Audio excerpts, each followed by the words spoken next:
آگے ہے جی آیت 27 سے 34 رکوع نمبر 9 تقوی کی زندگی گزارنا، اور قصہ ہے حابیل قابیل کا۔ پہلا قتل دنیا میں کیسے ہوا؟ وَاتْلُ عَلَيْهِمْ نَبَأَ بَنِي آدَمَ بِالْحَقِّ، آدم علیہ السلام کے دونوں بیٹوں کا کھرا کھرا حال بھی انہیں سنا دو۔ ان دونوں نے ایک نذرانہ پیش کیا، ان میں سے ایک کی نظر تو قبول ہو گئی اور دوسرے کی مقبول نہ ہوئی، تو کہنے لگا میں تجھے مار ہی ڈالوں گا، یعنی حسد آ گیا دل میں۔ اس نے کہا اللہ تعالیٰ تقوی والوں کا ہی عمل قبول کرتا ہے، گو تو میرے قتل کے لیے ہاتھ اٹھائے گا، یعنی دست درازی کرے گا، لیکن میں تیرے قتل کی طرف ہرگز اپنے ہاتھ نہیں بڑھاؤں گا۔ میں تو اللہ پروردگار عالم سے خوف کھاتا ہوں، میں تو چاہتا ہوں کہ تو میرا اور اپنا گناہ اپنے سر پر لے لے اور دوزخیوں میں شامل ہو جائے۔ ظالموں کا یہی بدلہ ہے۔ بس اسے اس کے نفس نے اپنے بھائی کے قتل پر آمادہ کر دیا اور اس نے اسے قتل کر ڈالا، جس سے نقصان پانے والوں میں سے ہو گیا۔ پھر اللہ تعالیٰ نے ایک کوے کو بھیجا جو زمین کھود رہا تھا تاکہ اسے دکھائے کہ وہ کس طرح اپنے بھائی کی لاش کو چھپا دے۔ وہ کہنے لگا ہائے افسوس کہ میں ایسا کرنے سے بھی کیا گزرا ہو گیا ہوں کہ اس کوے کی طرح اپنے بھائی کی لاش کو دفنا دیتا، پھر تو بڑا ہی پشیمان اور شرمندہ ہو گیا۔ اس وجہ سے ہم نے بنی اسرائیل پر یہ لکھ دیا کہ جو شخص کسی کو بغیر اس کے کہ وہ کسی کا قاتل ہو یا زمین میں فساد مچانے والا ہو قتل کر ڈالے تو گویا کہ اس نے تمام لوگوں کو قتل کر دیا، اور جو شخص کسی کی جان بچائے اس نے گویا تمام لوگوں کو زندہ کر دیا۔ اور ان کے پاس ہمارے بہت سے رسول ظاہر دلیلیں لے کر آئے، لیکن پھر اس کے ساتھ بھی ان میں سے اکثر لوگ زمین میں ظلم و زیادتی اور زبردستی کرنے والے ہی رہے۔ کتنی سچی بات ہے۔ قتل اس قوم کے ساتھ جڑا ہوا ہے، پہلے انبیاء کا قتل تھا، پھر عام لوگوں کا قتل ہوا۔ آپ نے میں نے اس میں سے عمل کے کیا نقطے لیے تاکہ اللہ کی رضا پائیں؟ پہلی بات اللہ کا خوف رکھنا، انسانی جان کا احترام کرنا، زمین میں فساد نہیں کرنا، اللہ کی خاطر قربانیاں دینا، ندامت اور توبہ والی زندگی بسر کرنی ہے، اور ظلم نہیں کرنا۔ پھر اس کے بعد رکوع اگلا ہے آیت 35 سے 43۔ اللہ کا قرب حاصل کیسے کیا جائے؟ وسیلے کی حقیقت ہے یہاں۔ کچھ لوگ کہتے ہیں وسیلہ نہیں ہے، آئیے دیکھتے ہیں کہ وسیلہ کیا ہے۔ یا ایھا الذین آمنوا اتقوا اللہ، مسلمانوں اللہ سے ڈرتے رہو اور اس کا قرب حاصل کرو اور اس کی راہ میں جہاد کرو تاکہ تمہارا بھلا ہو۔ یقین مانو کہ کفار کے لیے اگر وہ سب کچھ ہو جو ساری زمین میں ہے، بلکہ اس کی مثل اور بھی ہو، وہ سب کو قیامت کے دن کے عذاب کے بدلے فدیے میں دینا چاہیں تو بھی ناممکن ہے کہ ان کا فدیہ قبول کر لیا جائے۔ ان کے لیے دردناک عذاب ہے۔ یہ چاہیں گے کہ وہ دوزخ میں سے نکل جائیں، لیکن وہ ہرگز اس میں سے نکل نہ سکیں گے، ان کے لیے ہمیشہ کا عذاب ہے۔ اللہ سب کو بچا دے۔ آگے چوری کی سزا۔ چوری کرنے والے مرد اور عورت کا ہاتھ کاٹ دیا کرو، یہ بدلہ ہے اس کا جو انہوں نے کیا۔ عذاب اللہ کی طرف سے ہے اور اللہ تعالیٰ قوت اور حکمت والا ہے۔ جو شخص اپنے گناہ کے بعد توبہ کر لے اور اصلاح کر لے تو اللہ تعالیٰ رحمت کے ساتھ اس کی طرف لوٹتا ہے۔ یقیناً اللہ تعالیٰ معاف فرمانے والا، مہربانی کرنے والا ہے۔ کیا تجھے معلوم نہیں کہ اللہ تعالیٰ ہی کے لیے زمین و آسمان کی بادشاہت ہے، جسے چاہے سزا دے اور جسے چاہے معاف کر دے۔ اللہ تعالیٰ ہر چیز پر قادر ہے۔ یا ایھا الرسول، اے رسول آپ ان لوگوں کے پیچھے نہ کڑیے جو کفر میں سبقت کر رہے ہیں، خواہ ان منافقوں میں سے ہوں جو زبانی تو دعویٰ ایمان کا کرتے ہیں لیکن حقیقتاً ان کے دل ایمان والے نہیں۔ ذرا سا ہم اپنے دلوں کو پوچھیں، کیا ہم بھی کڑتے ہیں؟ کس کے دل میں کڑن آتی ہے لوگوں کی بے دینی کو دیکھ کر؟ جس کی اپنی ہدایت پوری ہو رہی ہوتی ہے۔ ایک جملہ لکھ لیں، دوسروں کی ہدایت کی فکر نہ ہونا اس بات کی دلیل ہے کہ ابھی اپنی ہدایت بھی پوری نہیں ہے۔ تو تڑپیے اور تڑپائیے، یہی دو کام کر جائیے، انشاءاللہ اللہ ہمارا نام اس دور کے کڑنے تڑپنے والوں میں لکھ لے۔ آپ اس پہ نہیں تڑپیں گے نا لوگوں کی بے دینی میں، تو آپ کو کسی اور چیز پہ کڑنا پڑے گا، چاہے وہ بچوں کے غم ہو۔ اور ایک بہت پیارا ٹاپک دیا تھا ایک کسی درس میں، یاد آ گیا کہ جو اللہ کے دین کا درد کھینچ لیتا ہے نا، اللہ اس کو اولاد کا درد نہیں دیتا، اللہ اس کو مال کا گھر کا غم نہیں دیتا۔ فرشتے کہہ دیتے ہیں اللہ یہ تو پہلے ہی اتنا دکھی ہے، اس کو اور دکھ کیا دینے۔ اس لیے پھر اللہ اس راستے میں آ کر آپ کو دنیا کی غموں سے اور تکلیفوں سے بے نیاز کر دیتا ہے، اور اللہ آپ کو مجھے ایسا ہی کر دے۔ اور یہود میں کچھ لوگ ایسے ہیں جو غلط باتیں سننے کے عادی ہیں، اور ان لوگوں کے جاسوس ہیں جو اب تک آپ کے پاس نہیں آئے۔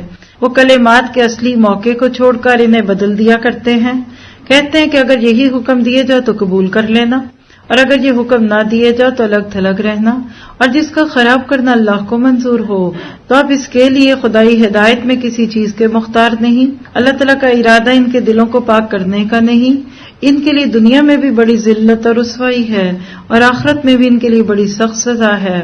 یہ کان لگا کر جھوٹ کے سننے والے اور جی بھر بھر کے حرام کھانے والے ہیں۔ کیا تعارف ہے، اللہ اکبر۔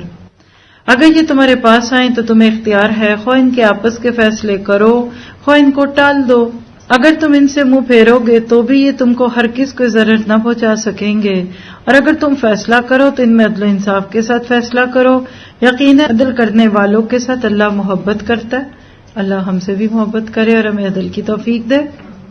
تعجب کی بات ہے کہ وہ کیسے اپنے پاس تورات ہوتے ہوئے جس میں احکام الہی ہیں تم کو منصف بناتے ہیں، پھر اس کے بعد بھی پھر جاتے ہیں۔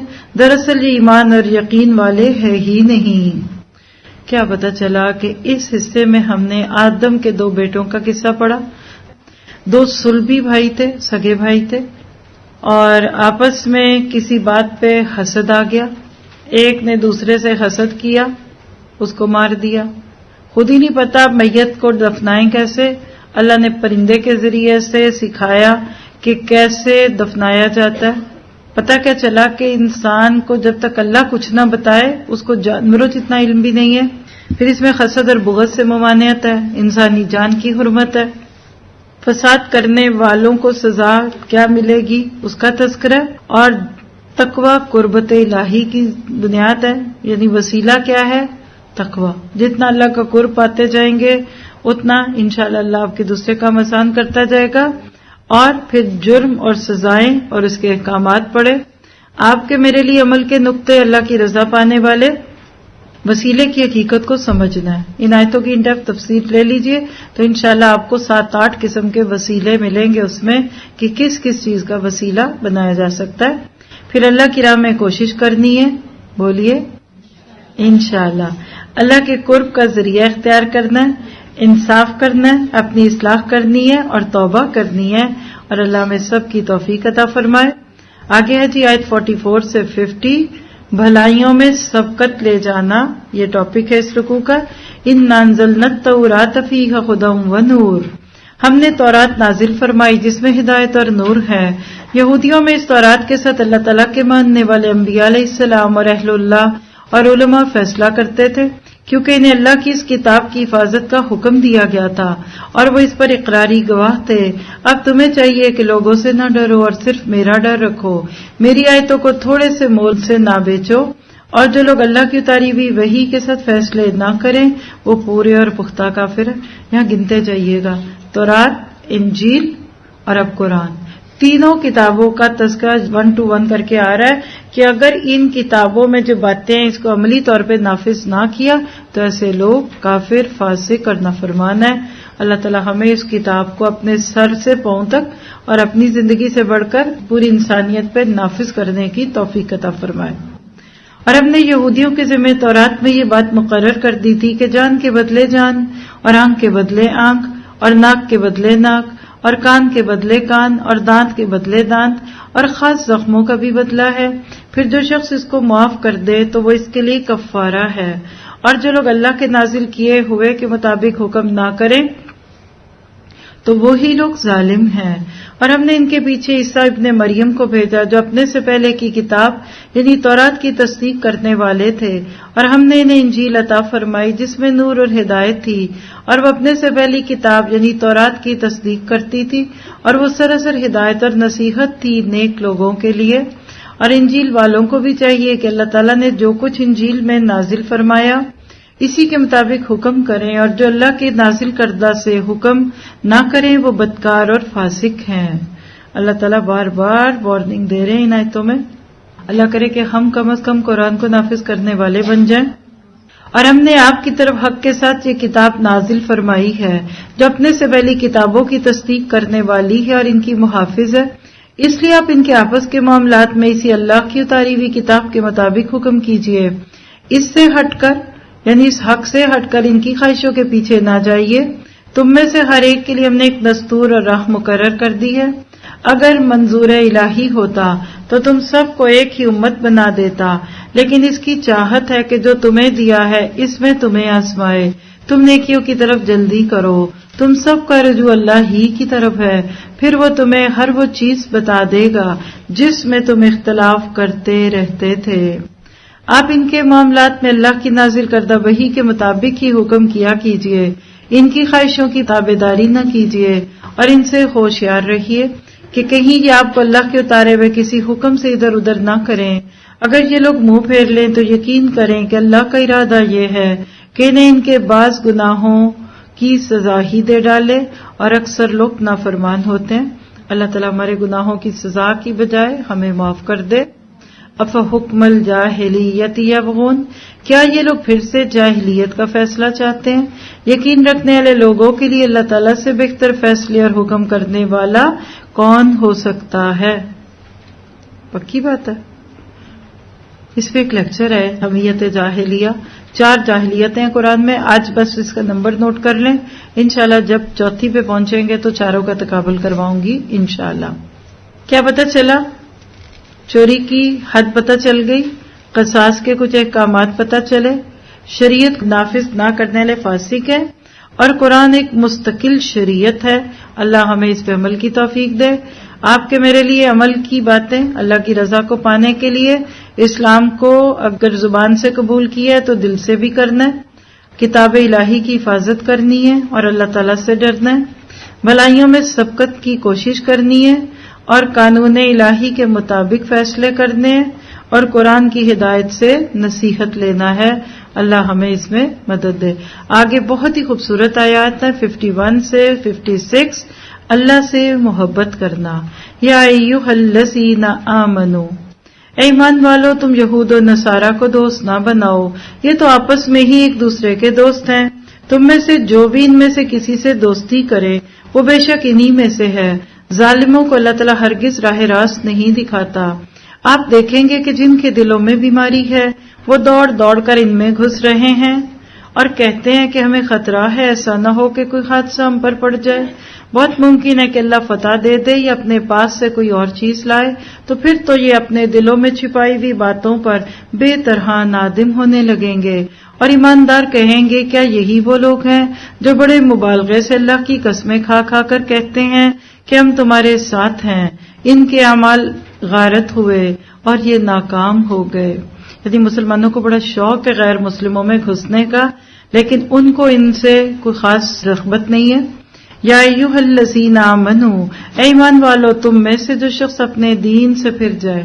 اب بالکل اس کے ایک ایک لفظ پہ نا اپنے آپ کو رکھیے، یہ ہے وہ خوبصورت آیت جس کو ایک پلڑے میں ڈال دوں اور دوسرے پلڑے میں صحابہ کرام رضی اللہ عنہم ورضوا عنہ کون تھے رکھ دو تو بالکل برابر ہے، یعنی صحابہ بالکل اس آیت کے مطابق تھے۔ سنیے گا، اے ایمان والو تم میں سے جو شخص اپنے دین سے پھر جائے تو اللہ تعالیٰ بہت جلد ایسی قوم کو لائے گا جو اللہ کی محبوب ہوگی اور وہ بھی اللہ سے محبت رکھتی ہوگی، وہ نرم دل ہوں گے مسلمانوں پر اور سخت اور تیز ہوں گے کفار پر، اللہ کی راہ میں جہاد کریں گے اور کسی ملامت کرنے والے کی ملامت کی پرواہ بھی نہ کریں گے، یہ ہے اللہ کا فضل جسے چاہے دے، اللہ تعالیٰ بڑی وسعت والا اور زبردست علم والا ہے۔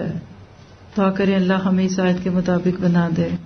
مسلمانوں تمہارا دوست خود اللہ ہے اور اس کا رسول بھی، اور ایمان والے ہیں جو نمازوں کی پابندی کرتے ہیں اور زکوٰۃ ادا کرتے ہیں اور رکوع یعنی خشوع اور خضوع کرنے والے ہیں، اور جو شخص اللہ تعالیٰ سے اور اس کے رسول سے اور مسلمانوں سے دوستی کرے وہ یقین مانے کہ اللہ تعالیٰ کی جماعت ہی غالب رہے گی۔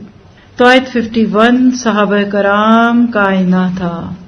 صحابہ کرام کڑے امتحانوں میں سے گزر گئے، اپنے بہترین دوست یعنی اللہ کے حکم پر چھوڑ دیے، دوستیاں چھوڑ دیں، دشمنیاں پال لیں۔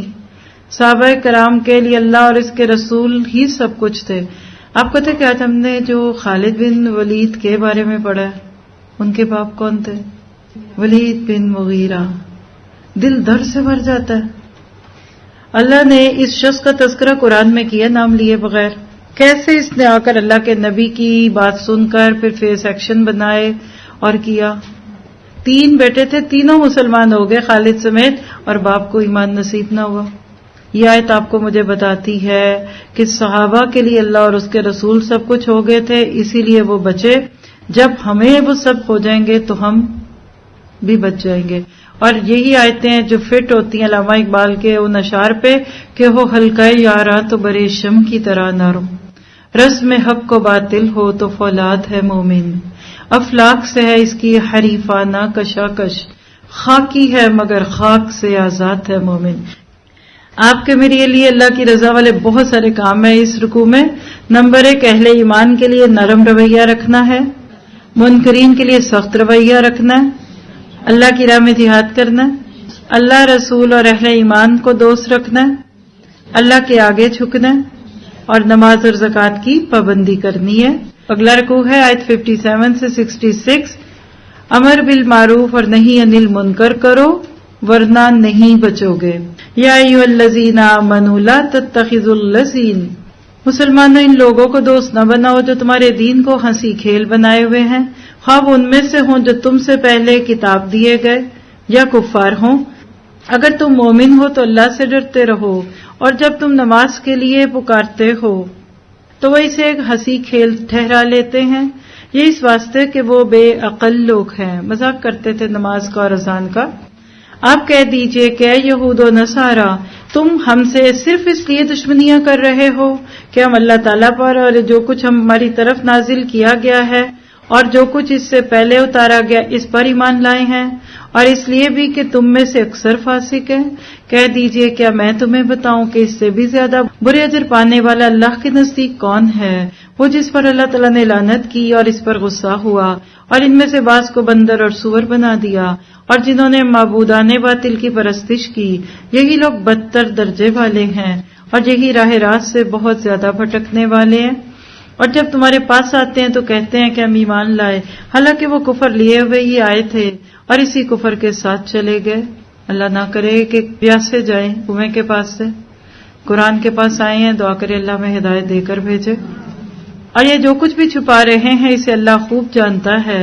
آپ دیکھیں گے کہ ان میں سے اکثر لوگ گناہ کے کاموں کی طرف اور ظلم و زیادتی کی طرف اور مال حرام کھانے کی طرف لپک رہے ہیں، اور جو کچھ یہ کر رہے ہیں وہ نہایت برے کام ہیں. اور انہیں ان کے عابد و عالم جھوٹ بات کے کہنے اور حرام چیزوں کے کھانے سے کیوں نہیں روکتے؟ نوٹ کیجئے گا، مذہبی طبقے پہ براہ راست تنقید ہے.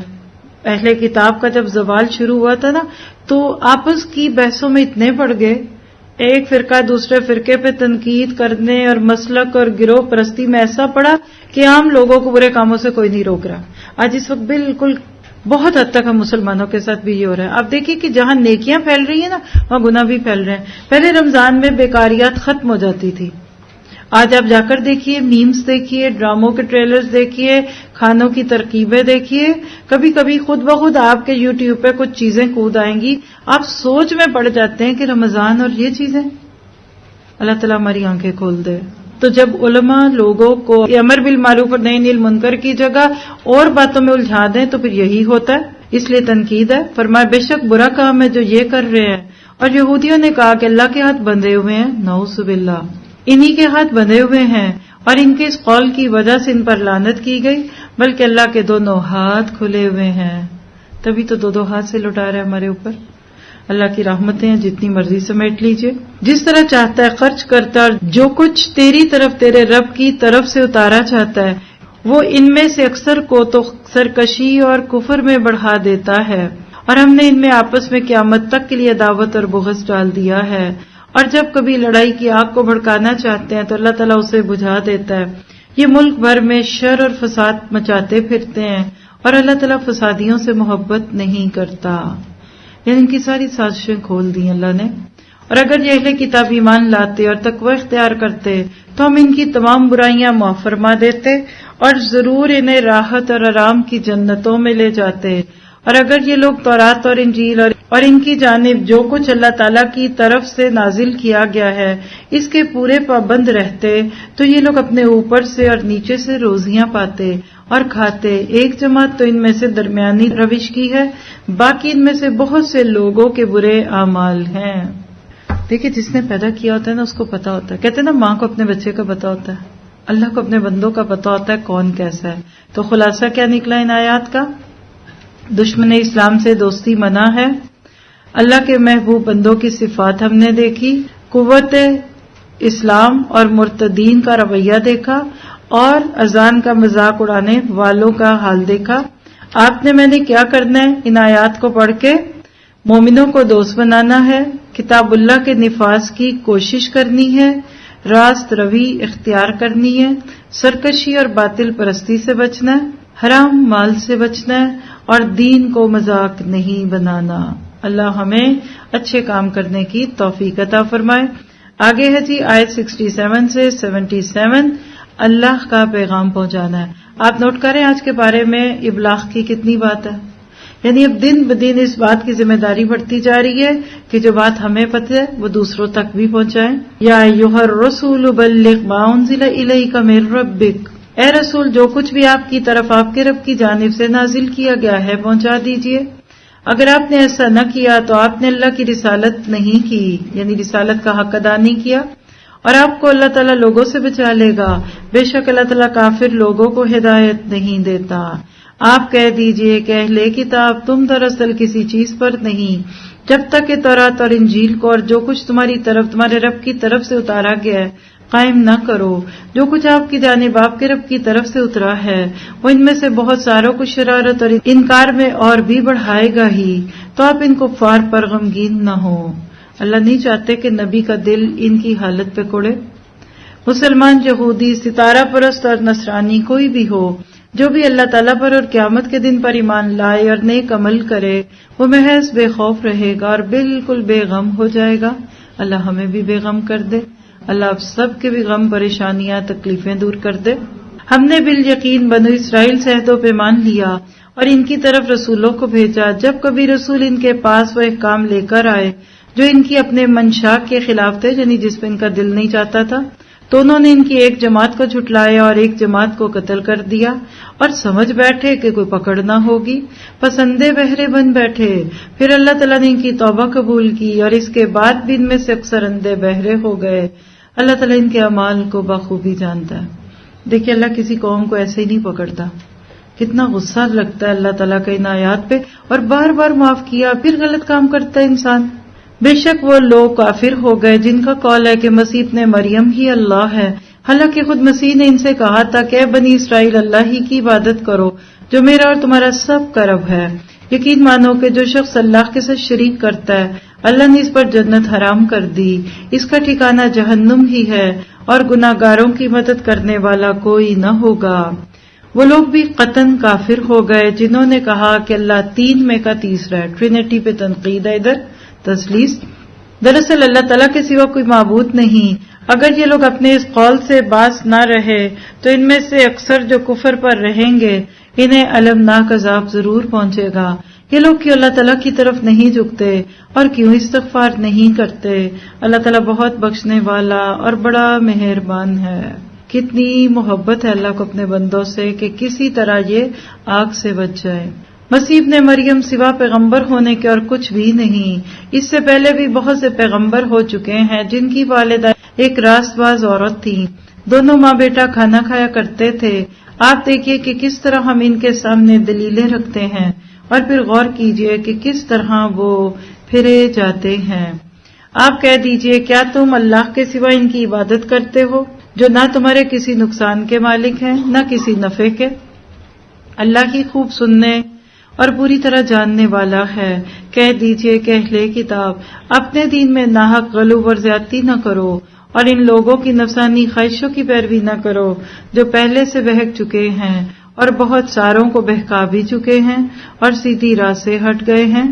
کیا پتہ چلا آیت 51 سے 69 میں کہ بدترین گروہ کا انجام بدترین ہوگا. نبی صلی اللہ علیہ وسلم نے اللہ کے کسی حکم کو نہیں چھپایا. اللہ ہمیں بھی چھپانے والوں میں نہ بنائے. اور اللہ تعالیٰ کو بخیل کہنے والے خود بخیل ہے، اور نبی صلی اللہ علیہ وسلم پر ایمان پہلی شرط ہے اعمال کی قبولیت کی۔ آپ کے میرے لیے عمل کی باتیں، اللہ کے کلام کو آگے لوگوں تک پہنچانا ہے، اللہ کی کتاب کو قائم کرنا ہے، ایمان لا کر نیک عمل کرنا ہے، اور دین الہی کو ساری انسانیت تک پہنچانا ہے، گمراہ کن خیالات سے بچنا ہے اور توبہ کرنا ہے۔ اللہ ہمیں اس کی توفیق عطا فرمائے۔ آخری رکوع ہے پارے کا 78 سے 82۔ نافرمانی کی روش سے بچنا ہے۔ لعن الذین کفروا من بنی اسرائیل، بنی اسرائیل کے کفار پر عیسیٰ ابن مریم کی زبانی لعنت کی گئی، اس وجہ سے کہ وہ نافرمانیاں کرتے تھے اور حد سے آگے بڑھ جاتے تھے، آپس میں ایک دوسرے کو برے کاموں سے جو وہ کرتے تھے روکتے نہ تھے۔ جو کچھ بھی یہ کرتے تھے یقیناً بہت برا تھا۔ ان میں سے بہت سے لوگوں کو آپ دیکھیں گے کہ وہ کفار سے دوستیاں کرتے ہیں۔ کم از کم تیسری بار یہ ٹاپک آیا ہے اس بارے میں، اسی لیے تو آج ہم اپنی اولادوں کی وجہ سے پریشان ہیں نا۔ اولادوں کا تو کیا نام لینا، ابھی تو ہم خود بھی اپنے ہاتھوں پریشان ہیں۔ اللہ ہماری اصلاح کر دے۔ جو کچھ بھی انہوں نے اپنے لیے آگے بھیج رکھا ہے وہ بہت برا ہے۔ اللہ تعالیٰ ان سے ناراض ہوا اور وہ ہمیشہ عذاب میں رہیں گے۔ اگر انہیں اللہ پر اور نبی پر اور جو نازل کیا گیا اس پر ایمان ہوتا تو یہ کفار سے دوستیاں نہ کرتے، لیکن ان میں سے اکثر لوگ فاسق ہیں۔ یقیناً آپ ایمان والوں کا سب سے زیادہ دشمن یہود کو اور مشرکوں کو پائیں گے، اور ایمان والوں سے سب سے زیادہ دوستی کے قریب آپ یقیناً انہیں پائیں گے جو اپنے آپ کو نصارہ کہتے ہیں۔ یہ اس لیے کہ ان میں علماء اور عبادت کے لیے گوشہ نشین افراد پائے جاتے ہیں، اور اس وجہ سے کہ وہ تکبر نہیں کرتے۔ اللہ سبحانہ تعالیٰ کا انصاف ہے کہ اچھی بات جس کی بھی ہے اس کو بھی بیان کرتے ہیں، چاہے وہ یہود کی ہے یا نصارہ کی ہے یا مسلمان کی ہے۔ تو آیات کا خلاصہ کیا ہے کہ اہل کتاب کی بدعہدی کا تذکرہ، مشرک پر جنت حرام ہے، خواہش نفس کی پیروی سے روکا گیا، پیغمبروں کی زبان سے ان لوگوں پہ لعنت کی گئی جو امر بالمعروف اور نہی عن المنکر نہیں کرتے تھے، اور اہل ایمان کے دوست اللہ اور اس کے رسول ہیں۔ آپ کے میرے لیے عمل کی باتیں، اللہ اور رسول پر ایمان لانا، کتابوں پر ایمان لانا، تکبر نہیں کرنا، مومنین کو رفیق بنانا، اللہ کی عبادت کرنا اور علم حاصل کرنا ہے۔ اللہ تعالیٰ آپ سے مجھ سے راضی ہو۔ چھٹے پارے کا خلاصہ کیا ہے کہ اللہ کے نبی صلی اللہ علیہ وسلم نے ہماری بہترین رہنمائی کی، اور علم میں پختگی پیدا کرنے والوں کے لیے اجر عظیم بھی ہے۔ اور محاسبہ کرتے وقت حضرت عمر کا وہ قول یاد رکھیے، حاسبوا قبل ان تحاسبوا، اپنا محاسبہ خود کر لو اس سے پہلے کہ تمہارا حساب کوئی اور کرے۔ تو پوچھئے کیا میرا شمار کامیاب لوگوں میں ہوتا ہے کہ ناکام؟ کیا اللہ مجھ سے راضی ہو رہا ہوگا کہ نہیں؟ کیا میں نے دین میں ناحق غلوف تو نہیں کیا؟ کیا میں اللہ پہ توکل کرتی ہوں؟ اور اسی طرح سے بہت ساری باتیں۔ اللہ آپ کی میری اصلاح فرمائے۔ ربنا تقبل منا انک انت السمیع العلیم وتب علینا انک انت التواب الرحیم وصلی اللہ تعالی خیر خلقہ واصحابہ اجمعین برحمتک یا ارحم الراحمین آمین۔ جزاکم اللہ خیر۔ السلام علیکم ورحمۃ اللہ وبرکاتہ۔